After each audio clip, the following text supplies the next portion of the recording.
Guys, welcome you all on law Vita.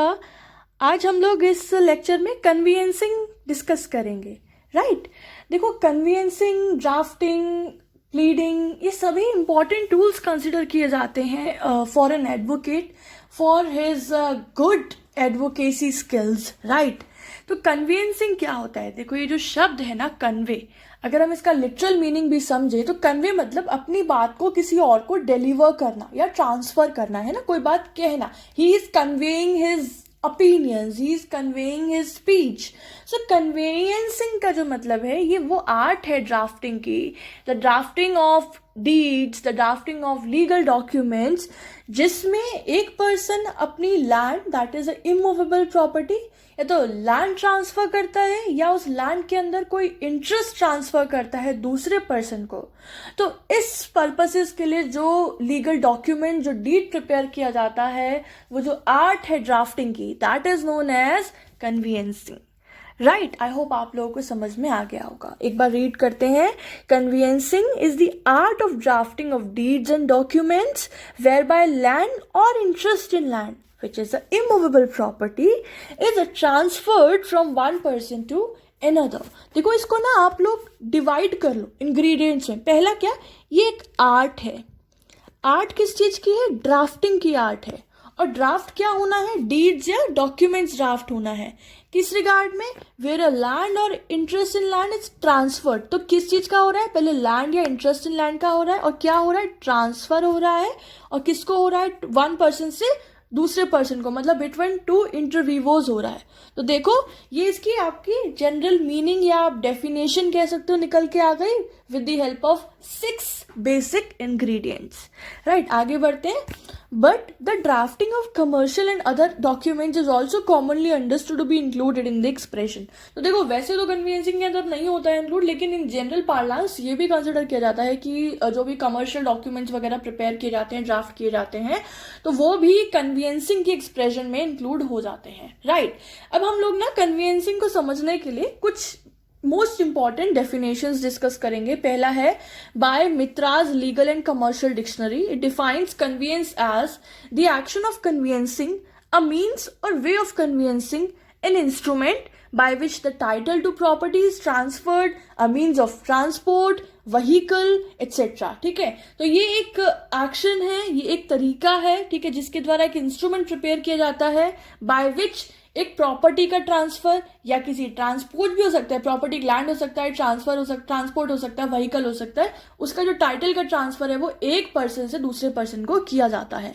In England the word convenience has been defined differently in different statutes. Right, अगली definition Section 205 of Law of Property Act 1925. So it provides that conveyance includes mortgage, charge, lease, assent, vesting declaration, vesting instrument, disclaimer, release, and every other assurance of property or of any interest therein by any interest instrument except a will. तो ये बोल रहे हैं कि convenience के अंदर वो सारे तरीके के ट्रांसफर्स इंक्लूड होते हैं, और उन ट्रांसफर को प्रोसीड करने के लिए जो भी इंस्ट्रूमेंट फॉर्मुलेट किया जाता है वो कन्वीएंसिंग मेथड से ड्राफ्ट होता है, except the transfer by will. जो विल का ट्रांसफर है वो इसके अंदर कवर नहीं होगा। आगे, Indian stamp act section 2 clause 10 includes a conveyance on sale and every instrument by which property whether movable or immovable is transferred inter vivos and which is not otherwise specifically provided by schedule 1।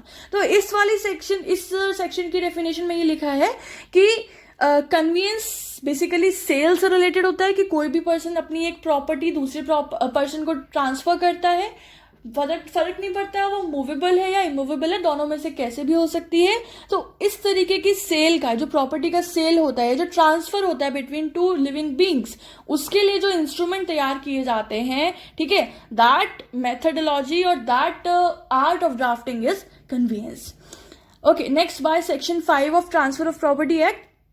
So it makes the use of the word conveyance in a wider sense as referred to above। अब इन्होंने बोला है कि section 5 में जो convenience का जो मतलब है, कहीं ना कहीं ऊपर जितनी भी डेफिनेशंस दी हैं उनसे कुछ लार्जर एक्सप्रेशन में डिफाइंड है। Thus, conveyance is an act of conveyancing or transferring any property, whether movable or immovable. तो अभी यहाँ से हम लोग जितनी हमने ऊपर डेफिनेशंस पढ़ी ना, उसका एक सार निकाल रहे हैं, एक कंक्लूजन डिराइव कर रहे हैं कि ये अलग अलग लेजिस्लेशंस की डेफिनेशंस पढ़ने के बाद हम क्या डिराइव करते हैं कि कन्वेंस क्या है. So this conveyance is an act of conveying या फिर ट्रांसफरिंग एनी प्रॉपर्टी, चाहे वो मूवेबल हो चाहे वो इमूवेबल हो, from one person to another, permitted by customs, conventions and law within the legal structure of the country. तो convince का मतलब है किसी एक पर्सन से दूसरे पर्सन को प्रॉपर्टी ट्रांसफर करना, नो मैटर वो मूवेबल है या इमूवेबल है, ठीक है, कोई भी हो सकती है, और दो लिविंग बींग्स के बीच में हो रहा है वो ट्रांसफर, और वो परमिटेड है, वो लेजिबल है by all the prevailing conventions, laws and customs of the country. Right? As such, deed of transfer is a conveyance deed which could be for movable or immovable property, and according to the Transfer of Property Act 1882, transfer may be by sale, by lease, by giving gift, by exchange, by will or by bequeathment. But acquisition of property by inheritance does not amount to transfer under the strict sense of the legal meaning. तो बोल रहे हैं कि वैसे जितने भी transfer के deed होते हैं वो सारे कन्वेंस डीड कंसीडर किए जाएंगे, ठीक है. That can be the sale deed, the lease deed, gift deed, exchange deed, ठीक है, वो सब. लेकिन मतलब टीपीए के अंदर तो वो सब आ जाते हैं कि मूवेबल प्रॉपर्टी या इमूवेबल प्रॉपर्टी के ट्रांसफर के बारे में. लेकिन जो पर्टिकुलर एक्विजिशन होता है प्रॉपर्टी का बाय इनहेरिटेंस, ठीक है, इनहेरिटेंस के प्रोसेस से जो ट्रांसफर होता है, विल के प्रोसेस से जो ट्रांसफर होता है, वो कन्वीनियंस के एक्सप्रेशन के अंदर कवर नहीं होगा. Right? Convenience is a binding art that is enforceable in a court of law. A conveyance deed is therefore a contract in which the seller transfers all rights to the legal owner. The purchase of a property is not complete without a valid conveyance deed. तो बोल रहे हैं कि जो conveyance का concept है ये enforceable है by the courts of law, right? Legal है, binding है, plus एक जो कन्वीनियंस डीड होती है, ठीक है, जो भी डॉक्यूमेंट प्रिपेयर किया जाएगा for the transfer of the property by one person to another, तो उसे हम कन्वीनियंस डीड बोलेंगे. तो कन्वीनियंस डीड भी, क्योंकि कन्वीनियंसिंग का कॉन्सेप्ट बाइंडिंग है by the court of law या इन्फोर्सेबल है, दैट्स वाई कन्वीनियंस डीड भी आपका एक कॉन्ट्रैक्ट की तरह कंसिडर किया जाएगा, जिसमें एक जो सेलर है वो सारे राइट्स जो है प्रॉपर्टी के वो ट्रांसफर कर देता है टू द बायर, ठीक है. और ऑल्सो कोई भी प्रॉपर्टी का परचेज इनकम्प्लीट कंसिडर किया जाएगा, ठीक है, जब तक उसमें वैलिड कन्वीनियंस डीड इन्वॉल्व ना हो या वैलिड कन्वीनियंस डीड का फॉर्मुलेशन ना हुआ हो. तो ये सारी इंपॉर्टेंट चीजें हैं कन्वीनियंस से रिलेटेड. अब जानते हैं इन स्पेसिफिक की कन्वीनियंस डीड जब फॉर्मुलेट की जाती है तो उसके क्या क्या कंटेंट्स होते हैं.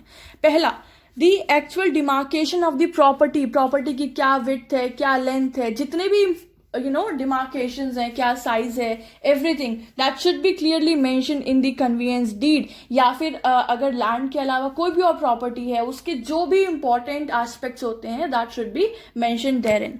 Other rights which are annex to the property and its use.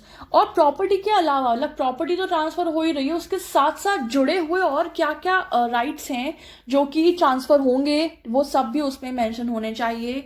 The full chain of titles, that is all legal right up until the present seller, ठीक है, जो अभी तक प्रेजेंट सेलर के पास थे उस प्रॉपर्टी से रिलेटेड जितने भी टाइटल्स वो सब अब ट्रांसफर होंगे, वो सभी मेंशन होने चाहिए कन्वीनियंस डीड के अंदर.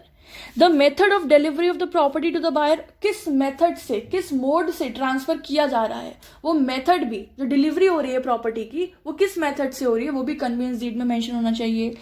अ memo of consideration stating how it has been received, जो कंसिडरेशन दी गई है, मतलब जो वैल्यू है उस प्रॉपर्टी की जो ट्रांसफर में दी गई है, ठीक है, by the buyer to the seller, तो वो किस, उसका जो भी मेमो है, मतलब जो भी उसके रिसीप्ट्स हैं वो सब भी उसके अंदर अटैच होने चाहिए. And any further applicable terms and conditions for the full transfer of the ownership rights. और जो भी important terms and conditions required है कि हाँ full ownership जो है उस property की वो transfer हो गई है, ठीक है, from one person to another, वो सारे terms and conditions भी conveyance deed में clearly mention होनी चाहिए, ठीक है ना. तो ये हो गए आपके contents of a conveyance deed. अच्छा, एक क्वेश्चन आता है कि conveyance deed और सेल डीड में डिफरेंस क्या है. देखते हैं, the terms convenience deed and sale deed are often use interchangeably, मतलब कई दफा तो इन दोनों को एक दूसरे की जगह ये वर्ड्स इस्तेमाल कर लेते हैं, मतलब बिल्कुल ऐसे कंसिडर करते हैं that they are one and the same thing, and while they refer to the same contract there is subtle difference between the two, क्योंकि दोनों ही कहीं ना कहीं प्रॉपर्टी के ट्रांसफर की बात करते हैं, सेल एंड परचेज की बात करते हैं, इसलिए इन दोनों को बिल्कुल सिमिलर कंसिडर किया जाता है। लेकिन देयर इज अ सबल डिफरेंस, इनके बीच में एक डिफरेंस है। सारे सेल डीड तो कन्वीनियंस डीड कंसिडर किए जाएंगे, लेकिन सारे कन्वीनियंस डीड सेल डीड नहीं कंसिडर किए जाएंगे। देखो क्यों? क्योंकि कन्वीनियंस डीड जो है वो ट्रांसफर ऑफ प्रॉपर्टी का है, और ट्रांसफर सिर्फ सेल से नहीं होता है, ट्रांसफर जो है वो गिफ्ट से भी हो सकता है, ट्रांसफर एक्सचेंज से भी हो सकता है, मॉर्गेज से भी हो सकता है, लीज से भी हो सकता है। तो गिफ्ट डीड हो गई, एक्सचेंज डीड हो गई, मॉर्गेज डीड हो गई, लीज डीड हो गई, ये सारी ही जो लीगल डॉक्यूमेंट्स हैं, ये जो डीड्स हैं, वो सभी कन्वीनियंस डीड की टर्मिनोलॉजी या एक्सप्रेशन के विदिन कवर होंगे। लेकिन सेल डीड सिर्फ एक इकलौता पार्ट है। सेल डीड तो कन्वीनियंस डीड का पार्ट है, पर कन्वीनियंस डीड जो है that doesn't include only sale deed, ठीक है, that include certain other criteria और certain other deeds of transfer of property.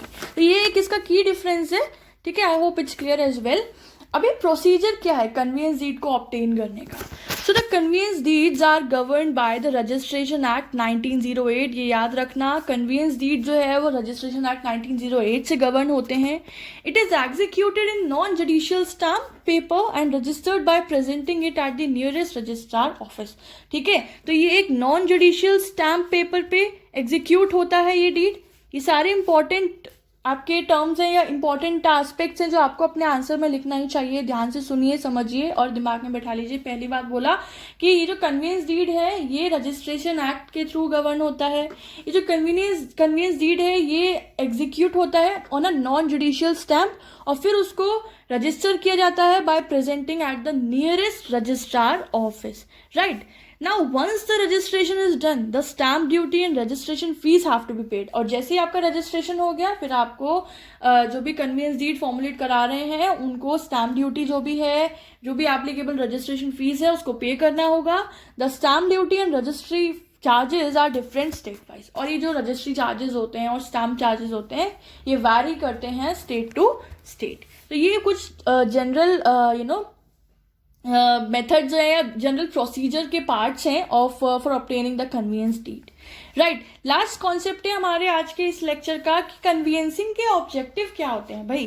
तो देखो I have provided here 6 objective. पहला, to affirm the intention of the parties. Clear? देखो convenience deed से ना parties, जो भी दो पार्टीज इन्वॉल्व हैं उस ट्रांसफर में, उनके कहीं ना कहीं जो इंटेंशन है ना वो अफर्म होता है कि हाँ what is their intention, whether there is intention of them to transfer the property.